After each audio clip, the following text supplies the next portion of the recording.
Il y a quelques années, j'étais incapable de payer une facture essentielle. Non pas parce que je travaillais pas, mais parce que j'étais irresponsable, surtout avec mon argent. Est-ce que c'était de ma faute? Non. Aujourd'hui, je suis sûr que non, parce que personne ne nous apprend à gérer notre argent. À l'école, on nous l'apprend pas. Moi, mes parents, le sujet de l'argent était tabou. Donc j'ai accumulé 20 ans de mauvaises habitudes financières. 20 ans de dette. Si tu regardes cette vidéo, c'est peut-être parce que toi aussi, tu vois qu'il y a quelque chose qui va pas dans ta façon de gérer ton argent. Tu souris en société, tu rigoles avec tes amis, au boulot, mais quelquefois l'argent t'empêche de dormir, non? En tout cas, moi j'ai vécu comme ça pendant 20 ans. 20 ans à jongler entre le crédit conso, les crédits conso même, les découvertes tous les mois, et tout le temps me dire de toute façon ça ira mieux le mois prochain, ça ira mieux dans 6 mois. Ah tiens, dans 6 mois j'ai une prime qui va tomber, donc ça va aller mieux. Cette prime, elle n'était pas encore arrivée, qu'elle était déjà dépensée. Tu te retrouves dans ce cas-là ou pas? Et puis il y a eu cette fameuse visite médicale au travail.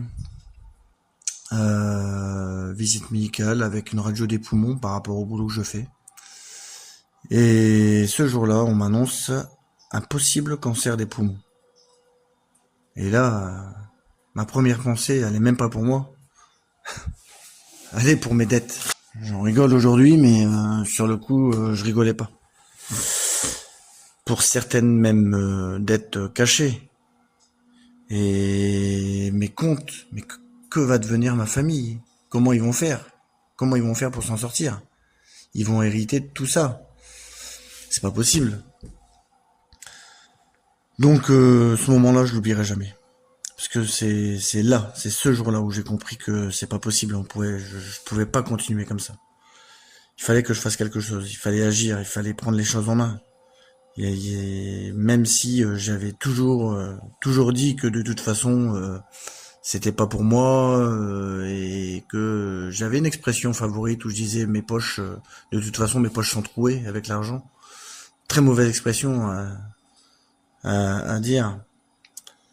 Donc je me suis mis à faire un vrai budget parce que je faisais des budgets, mais des chiffres sur un papier, c'est pas faire un budget. Là, je me suis mis à faire un vrai budget, à regarder des vidéos YouTube sur le sujet, à regarder en face les chiffres, les entrées et les sorties. Et là, ça a commencé. J'ai commencé à rembourser ma première dette par anticipation. La deuxième, la troisième, j'ai remonté mon découvert, je me suis créé une épargne.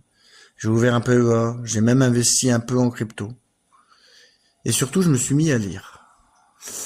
Il y a une personne sur YouTube qui m'a convaincu qu'il fallait lire.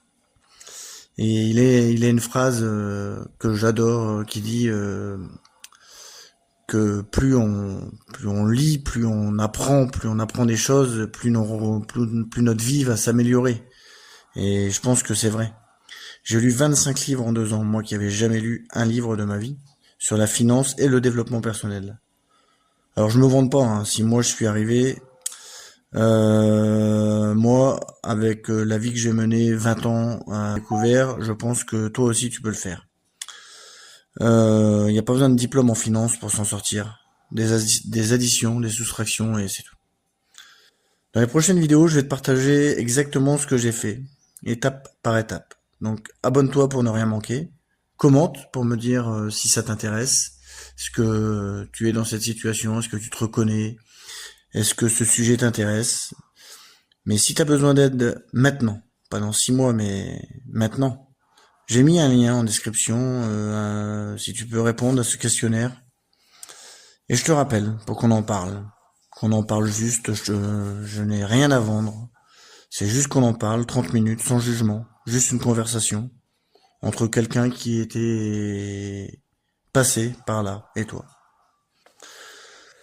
Donc voilà, je raconterai mon histoire dans les prochaines vidéos, donc n'hésite pas à t'abonner, like si ça t'intéresse, commente, et puis à la prochaine vidéo. Allez, ciao!